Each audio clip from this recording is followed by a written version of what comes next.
This is Radiant Voices Media. Hey everyone, Jordan here. If you're like me, always pushing for that next level in training, recovery, and overall wellness, then you know the right fuel makes all the difference. That's why I'm excited to share my go-to for clean, powerful nutrition, Tropika. Tropika's range of certified organic supplements is packed with high-quality ingredients designed to fuel your body and elevate your performance. Whether you need a protein boost post-workout, an energy kick to get you through the day, or gut-loving superfoods to keep you feeling your best, Tropika has you covered. I personally love their lean protein because it helps my recovery without the heavy bloating feeling I get from these other proteins that I've had in the past.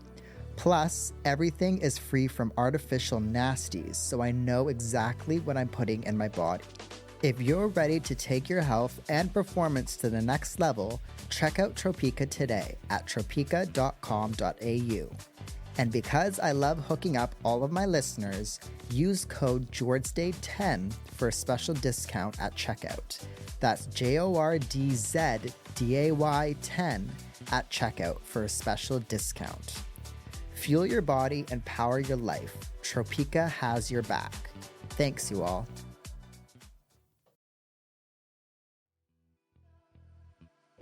Hey everyone, I want to tell you about a brand called Re, the sunglasses made by runners for runners.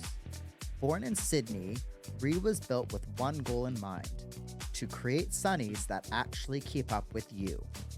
Whether you're hitting a sunrise tempo session or grinding through a weekend-long run, Re delivers crystal clear lens tech, lightweight frames, and durability that doesn't quit, no matter how many times you sweat through them or stuff them in your bag. They offer a range of lens shades and technology to suit all conditions. From bright road races to shaded trails, there's no slipping, no bouncing, just solid performance and style. So if you're tired of sunglasses that can't go the distance, it's time to rethink your eyewear. Check them out at reyourrun.com.au and use code Jordan10 for a little something off your first pair. That's code Jordan10 to save yourself 10% off your first pair. Hey everybody, and welcome to another episode. In today's episode, I am joined by David Woods. David was diagnosed with Spinocerebellar Ataxia, which is a rare neurological condition that affects movement and coordination. In today's episode, we discuss David's diagnosis, his journey with running, and the importance of the running community for David. We chat about his optimism, his resilience, and why he is running. We also chat about running as a gift, which is running for a greater purpose, and we chat about all David's races and what he is running for. This episode is another amazing one, jam-packed with some great things. Be sure to tune on in, and let's get started. This is your permission slip to speak your truth, own your story, and laugh through the chaos. Welcome to the Transparently Jordan podcast.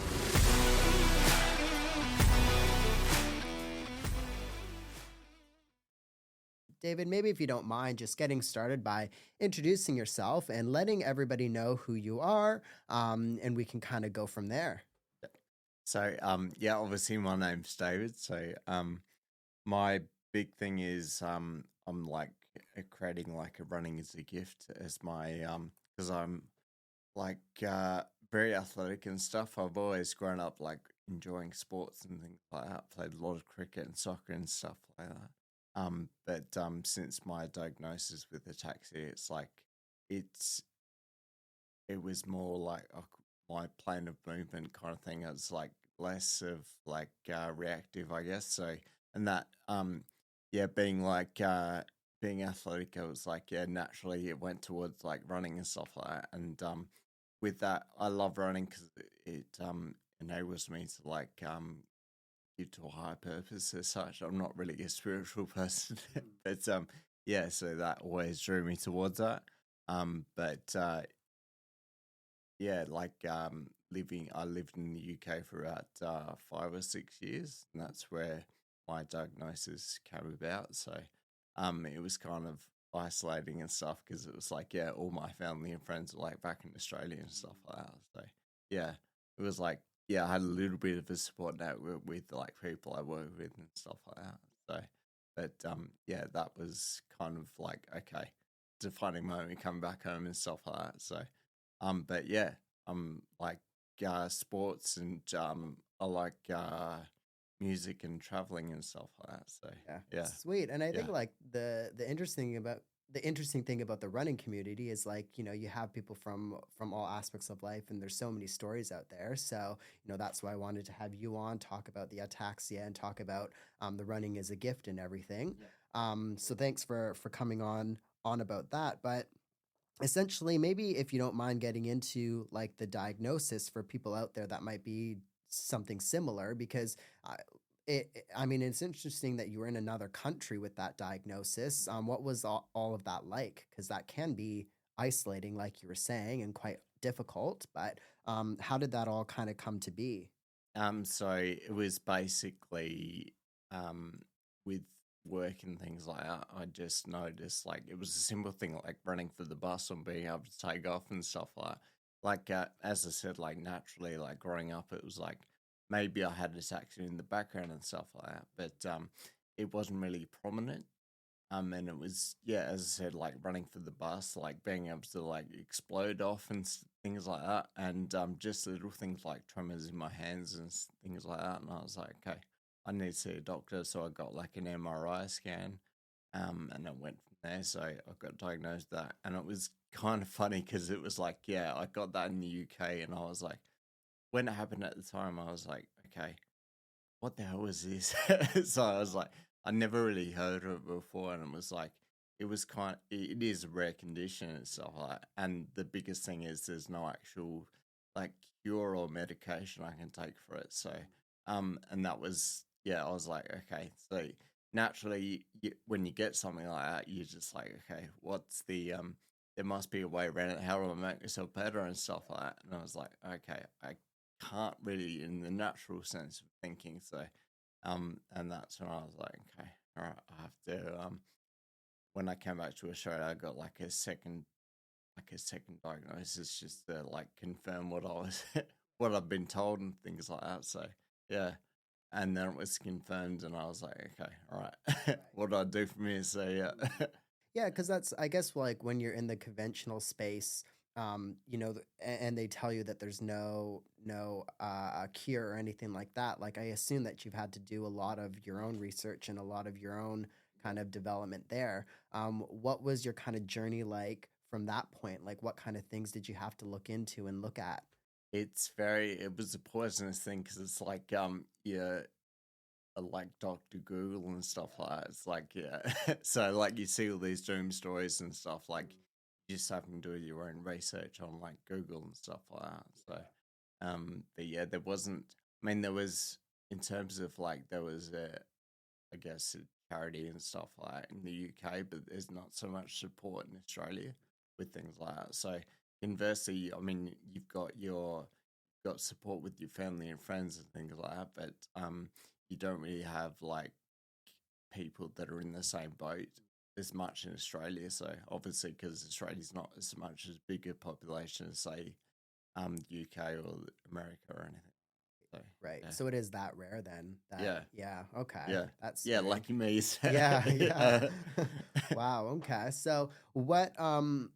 Like you were saying that you found running after that. Was that correct? Yeah, Yeah. so one of my I guess because there was no direct cure or like Yeah. medication I could take, I was like, hey, what's the way I can kind of like stave off this condition and such? And I found like physical exercise and running and things like that were like a big thing for me. So I was like, yeah. So that was the natural progression because I was like, yeah, sporty as a kid and things like that. And growing up, and I was like, okay, that's kind of like team sports has been taken away, I guess, for me. So I was like, the natural progression was like towards running and stuff like to keep myself fit and active. Right. Yeah. What were the sports that you grew up playing that you had to give up? So yeah, as I was saying, like I was really into cricket.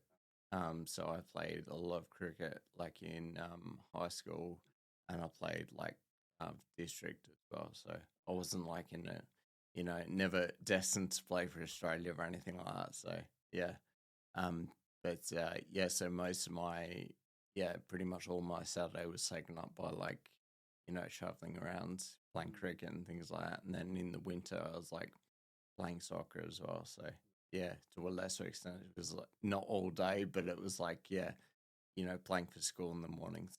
Yeah. Okay. Before we get into like the whole running side of thing, what was the biggest shift mentally, like and emotionally and physically and whatnot when you got that diagnosis? What kind of was the outcome and what kind of was the shift that you had to go through?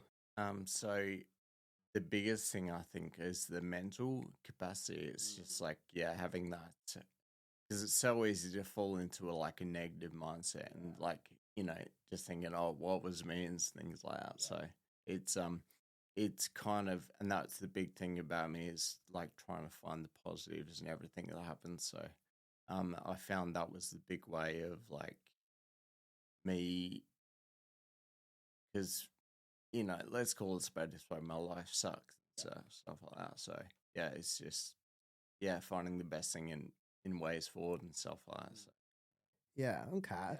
Um Now when you started the whole running process, what was that kind of process like? Like were you able to kind of get going right away, or did you have like coaching? Like how did that all start, and how did the love of running kind of come to be?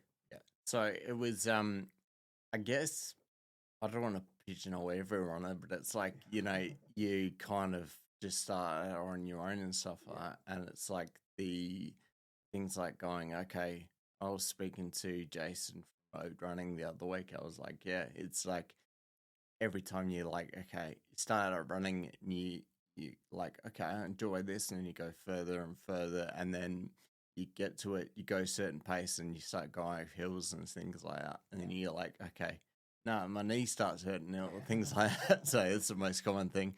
And then yeah, so then it kind of like backtracks, and then you go and see a physio and things like that. So yeah. And then after that, so yeah, as I said, it was pretty much, solo kind of thing. So yeah, I'd, set, the reason I like running so much is like it's so much structure and things like that. So it's like, okay, this kind of run like an interval session or like a easy run or a longer run and things like that. So you've got your certain stages each week and stuff like that. But yeah, as I said, like in terms of coaching, it was basically, a piece of paper of the there's so many like online things that you can, yeah, it's, but the thing with that, it's so much, there's no flexibility with that kind of thing. So yeah, it's kind of, it's very rigid in that sense. So yeah. And then I was like, I realized after a while I was just like kind of stagnating, I guess. At a certain, so I was like, and then it was funny, I was like, um I didn't really think about joining a running group as such, but yeah, I was like running. I think it was the Dolphin Run, like the one at Semaphore, and I'd seen lots of like runs on merchandise and like this 10 tough, and I was like, oh, what's that? And I remember like doing kind of well because like flat as a tap, that kind of run. So, and it's like early in the year as well, so the weather's like banging. So, and then afterwards, I was like, I was on a high because I'd like run a really good race and things like that. So, and I was like looking into it more, just going the internet. And I was like, oh, maybe I'll join that. And that was a big thing as well, because it's kind of like I'm, with my condition and my history and stuff, I'm like more of a reserved, shy person. So I was like, I read this and I was like, I kind of reached out and like going, I think it was Izzy and Riley at the time. It's like, okay, our sessions or whatever. And I was like, oh, okay. I'm not really a morning person as well. So I was like, okay, all right, there was that. And then there was like, okay, there's a big group of people, and it was like the natural thing, like going, okay, all these elite runners, all these better people than me. But the good thing was, like, I went out for that first session, and even though I didn't really directly talk to people and things like that, it was good because it was, yeah, as you said, it was like there's such a wide variety of like runners in that group, so you don't really feel like left out or like secluded and stuff like that. So yeah, and then I've been doing that with the runners run for about three years Okay. All right. Um, for people listening out there that don't know necessarily about ataxia, and those kind of things, what kind of things are you as a runner needing to kind of, get over or go through with ataxia, that, somebody without wouldn't? So yeah, it's obviously physical and stuff like that. So as I was saying, like in terms of my gait and plan of movement, it's not all there, and it's like even simple things like going for a walk or like stepping over a thing on the sidewalk, or like there's puddles on the floor and stuff like that. Like it takes looking at my stats and stuff like that. It's like I burns through so many calories because I'm always going to be on, always thinking where I'm going to go and stuff like that. So, um, yeah, so I burn through heaps of calories and stuff like that. Those things like recovery, or like really focus on recovery and like getting adequate sleep and like building structures around that, and yeah, eating properly and things like that. So, and drinking properly, and yeah, so yeah, I mean, because yeah, as I said, it was like when you're younger, you don't really think about these things. You're just like, okay, you bounce. The body's incredible because you can just bounce back from anything. So yeah, and then it's like when you're younger, you just do this, yeah, you like junk food or drink beer and stuff like that, and it's like your body just comes over like that. And then it's like these days, it's like even with like coffee or other stimulants and stuff like that, you're just like, okay, that has an effect on the way I'm going and stuff like that. Okay. Yeah. What kind of what's been your main, like, your main goals and your main achievements with running so far over the last 3 years? So my main thing is because of my physical thing, it's like I'm very heavily dominant on my like one side of my body, so it's like I can run like 10K events, no problems, and obviously problem, but I can get through that and then get to the end of it. But it's like bigger distances, like half marathons and stuff like that. It's like, okay, I can say 10Ks, I can do it in like 55 minutes. But yeah, like doing a half marathon, like double the distance and stuff like that. It's yeah, my best in that is like 2 hours 45. Like, so there's a massive jump between that. So I go from like being able to do 10Ks like running and stuff to doing a half marathon where it's like more of a walk run to get me through that. And I think even though it was very hard, it was like my biggest achievement was doing the San Francisco half marathon like 2 years ago. Yeah, yeah, no, 1.5 year, 1 year ago. So yeah, just like I say, yeah, it was yeah, that was yeah, because it was great because it combined, like as I said before, I love like traveling and stuff, and so it combined my love of traveling with my love of exercise. So it was like, yeah, combining the two things. It was like, yeah, it was awesome. So San Francisco, you did. How was the event in general? Tell me a bit about it. Was it flat, and how was all of that? Um, no, it wasn't flat at all. San Francisco is known for like it's very hilly. So yeah, yeah. So it was very much like strategy and stuff, like making sure, okay, there's no way I can like see, like going up hills is okay for me, but like coming down is a lot harder and stuff. So I'm like, okay, so I did it in 3K increments. So I was like looking at parts of the map and stuff and going, okay, this is my 3Ks where I can like run or whatever. And then this is the bit that goes, the decline and stuff. So yeah, things like going, um, walking, targeting for walking and stuff like that. But in terms of the course, it was because the marathon is like it's a circle around the San Francisco. So, um, and obviously the half is split into two halves. So the first half is probably more scenic, I guess, because you go like across the Golden Gate Bridge and like through the trails and stuff like that on that side of San Francisco. Um, so but the elevation gain is significantly more, and the cutoff time is like a lot less because it's obviously involved with like the Golden Gate Bridge is a massive like tourist attraction and stuff like that. So to like cut that off, it's like they must San Francisco must go to a stringent like getting permits and stuff like that to do that. So and I was like, my I wanted to, I guess, put my tourist hat on, going like, I want to have like good memories of like seeing the side with the Embarcadero and things like that. So, and then Brian was, I guess, less glamorous because it was like on the other side of San Francisco going. So, but it was still awesome. So yeah, it still got to go through the park, Golden Gate Bridge Park and stuff like that, and down through like past the baseball stadium and things like that. So yeah, it was still nice and very hilly as well. So yeah. And what's your nutrition like leading up to an event like that versus during it? So it's leading up to it, it's very much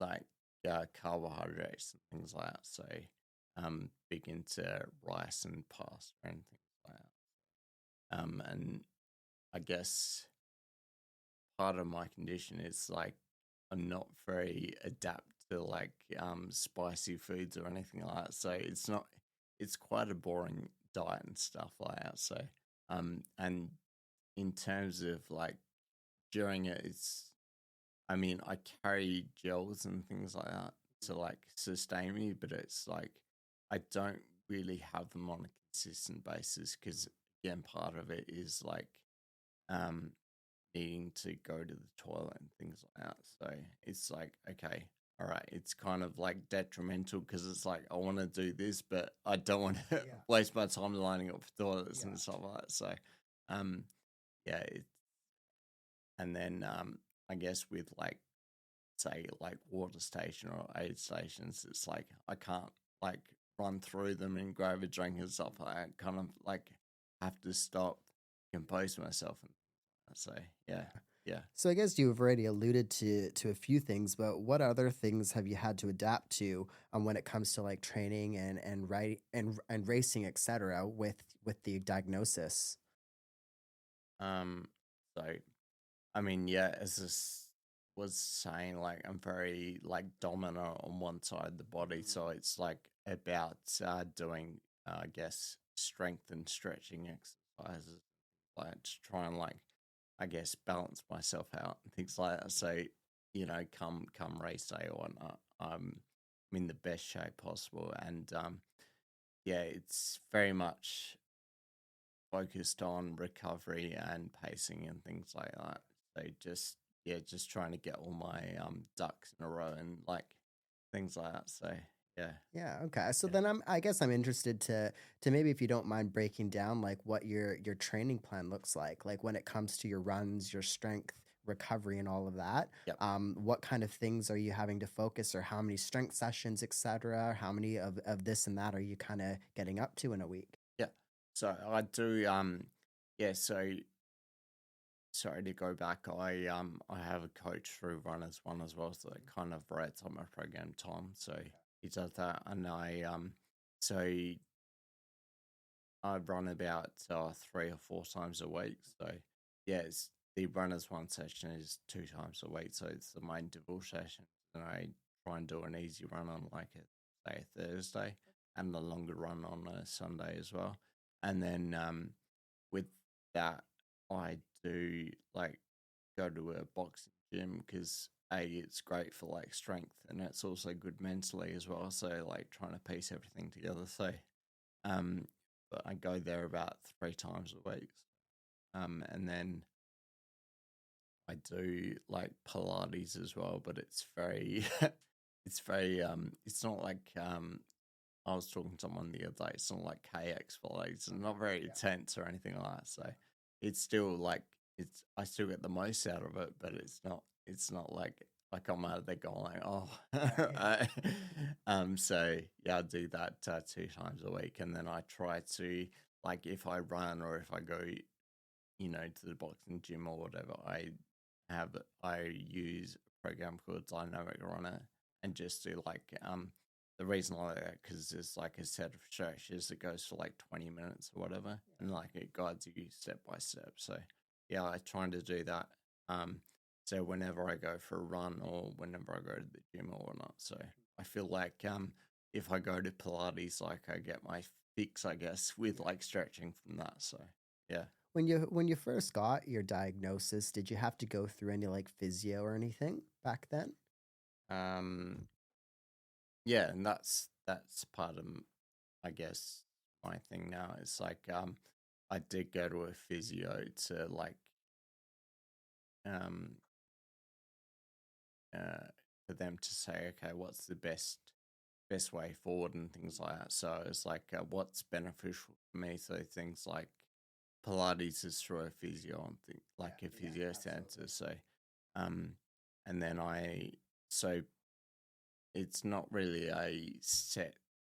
I don't go see a physio, say like every week or so, but it's like because I have that Pilates sensation, so I go to a physio like maybe once a month just to like recap and things like that. Or if I you know get like a injury or like feel like something's off, so yeah, that would that would add lib to going to physio and stuff like that. What Yeah. are injuries like? Like, have you had to deal with anything over the last few years? Um, yeah, I mean, must be the common running injury, like the runner's knee and stuff like that. So, but yeah, so I deal with that, and as I said, because I'm very much favored to one side and things like that, I get the balance where it's like my right knee plays up, and then when that gets better, like my left hand side Achilles will like kick in, because it's like, as I said, the body's amazing. It's like adapts so well to like, okay, this side's hurting. Let's use different muscles and things like that. So yeah, but it's not, thankfully, touch wood, it's nothing too bad or anything. Nothing's broken or strained or anything like that. So yeah, I I was reading before about how you couldn't like train for like, I think it was like 3 6 months, and I was like, okay. Reading that, I was like, okay, yeah, I don't know what I'd do. So yeah, it's very much I guess thinking about that, it's like, okay, I have to like focus on other things, like reading and journaling and like listening to podcasts to, I guess, get my fix and things like that. So yeah, It's yeah, it's hard, isn't it, when you're an yeah, active person and you can't yeah, because you're told to not. yeah, It's like, oh, what do you do? yeah. What's kind of helped you build this resilience and this optimism? Like, is there any tools or anything that you've practiced over the years to have the mindset that you do? Yeah. So as I said, I'm very much what I fall back on is like structure and routine and things like that. And I find like having that is a big plus for me. And also a big thing is like my sense of, like, I guess, gratitude, and like I'm not really that kind of person, but like realizing, okay, there's other people around me, and like relying, I guess, on that sense of support. So and yeah, just having that makes me humble, I guess. So, and then realizing, okay, it's not about me. It's not just about me. It's about people around me and things like that. And that, yeah, I guess that creates that positive mindset. Yeah. What does the running community mean to you? How has that impacted you? so yeah, as I said, like especially with runners one, it's not like, and that was the big thing. It's not very intimidating, I guess. So and there's such a diverse array of like runners and things like that. So it's not just elite sports people. It's like, you know, people that are like a big inspiration, I guess, for me is Dawn Beaumont. It's like, you know, she's obviously not the fastest runner, but it's like amazing what she can do and things like that. Like going around Australia, it's like, okay. And yeah, an offshoot of that is like one of my big heroes is like Ned Brockman and things like that. So it's like very much the endurance athletes. Yeah, that really resonates. Yeah, absolutely. And I think like the great thing about running is like anybody can be a runner, right? You don't need to be fast, you don't need to be slow. You can anybody. Dawn, shout out to Dawn if you're listening. She's been on here as well. But like it's amazing, you know, what you can put your body through and what you can achieve really. Um, what are there any particular people that have played a big role? You've mentioned Ned Brockman and Don and everybody, but anybody else in specific that have helped you stay motivated over the years? Like, because I think like to stay optimistic is great, but I think you know there are up and down hills every now and then. Is there anybody that's helped kind of get you through something? Yeah, it's I'm very much a family man, I guess. So yeah, because dad's not here. It's like, yeah, I'm very much, I guess, relying on mum, and yeah, I appreciate her support more than words can say. So, and unbeknownst to me, it's like with my dog as well. So yeah, as you said, like, you know, there's up days, there's down days, but it's like it's dogs don't care. It's just like, okay, want to go outside for a walk. So I guess that's the way to get outside of my head and stuff like that. It's like, hey, all right, we'll go outside and go for a walk. So yeah. And that's, I guess, in a way, that's like the good thing about not having that cabin fever kind of thing and being stuck inside all the time. It's like, you know, being outside and things like that. So Yeah. yeah, You're kind of forced to, even if it's raining, right? yeah, Like, you kind yeah, of have to take the dog for a walk yeah, and suck it up sometimes. yeah. What's kind of the goals with running as a gift? Maybe tell everybody a little bit about that, what you when you kind of started that, and let's kind of dive a bit into that a bit. Yeah. So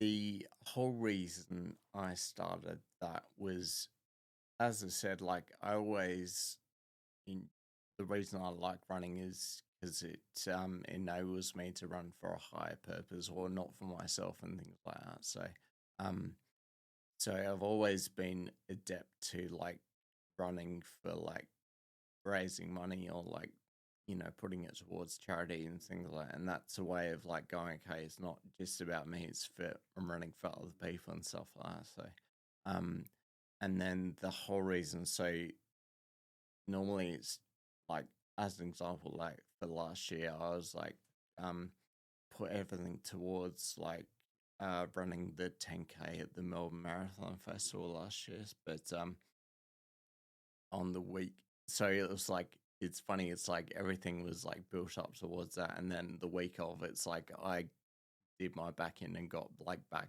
spasms and stuff. So I was like almost that fear of missing out kind of thing. It was like, okay, everyone's over there, and so so I was like, okay, all right.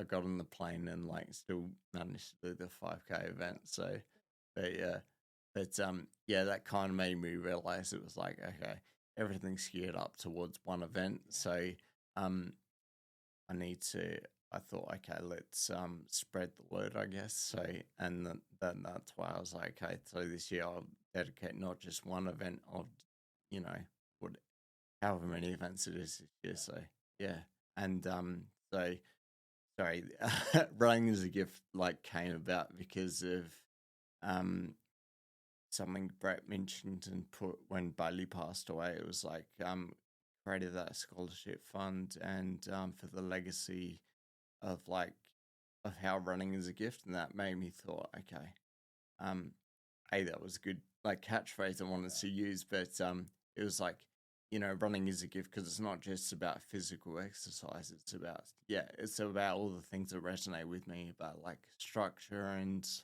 that sense of routine, like the importance of like, recovery, pacing, and all that kind of thing. So, yeah, I was like, it's not just one facet, it's so many facets. And I wanted to use that phrase because I was like, yeah, it is a gift. What events over the next 6 months are you planning? So it's generally about one a month. And so the next one is the Hill Stanley one, the South Australian Roadrunners event, and then after that I'm doing the 10K, that one, and then in August it's the Barossa Marathon Festival, but doing the 5K event in there, and then September, so City to Bay, and then in October I love going to Melbourne, so the Melbourne Marathon Festival is I like going to that. So far away, isn't it? Like a 50-minute plane ride, but yeah. So 10K event there. I'm looking forward to that.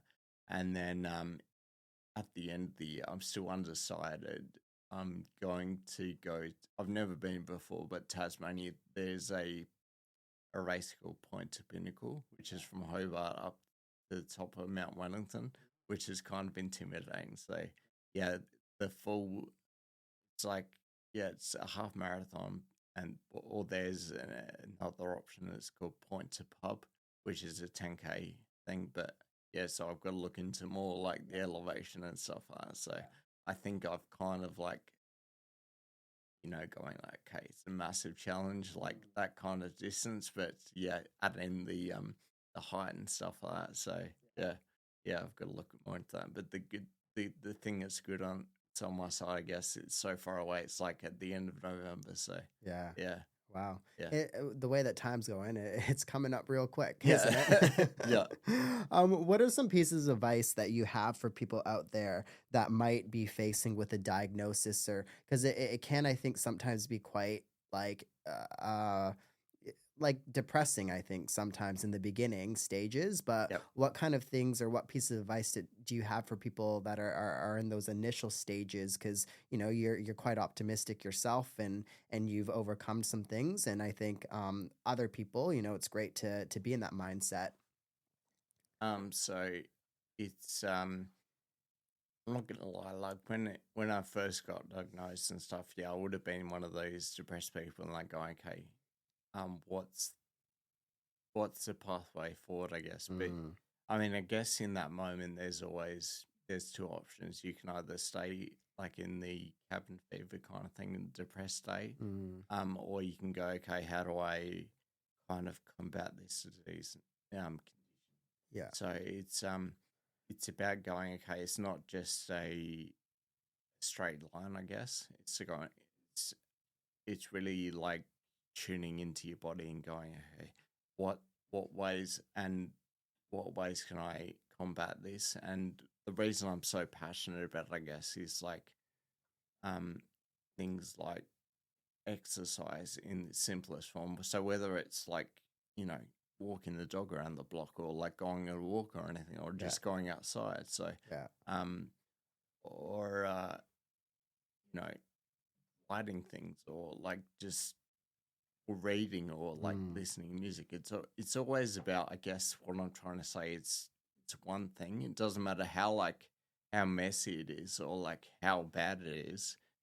Um, it's just about making a start and mm, like and deciding for yourself. Okay, there's two ways to go about this. I can be sad about this, but like what's that gonna do? So yeah. and then the other way is just like, okay, I'm gonna make the best of a bad situation. Yeah. So Yeah. yeah. Absolutely. And where can people follow like running as a gift and everything? Maybe if you don't mind plugging all of those in. So I've made a website, so it's www.runningasagift.com.au. Or you can, I guess I'm more active on like Instagram, so the handle is running as a gift, and there's underscore at the end. So yeah, unfortunately someone took running as a gift. I don't know why. It must be a common phrase. So but yeah, so my thing is with the underscore at the end, so just running as a gift, or one word underscore. But yeah. There you So, go. And yeah. that'll be in the show notes, everybody. So definitely drop a follow. You can visit the website there, follow David. Thank you so much for coming on. I No. think this was great. Cool. I think a lot of people will get a lot out of this. But yeah, thanks for coming on. Alrighty, everybody. That is it for today's episode. Thanks, David, once again for coming on. Everybody, head to the show notes. You can find David in those links. Thank you all for joining. I will talk to you all in the next episode.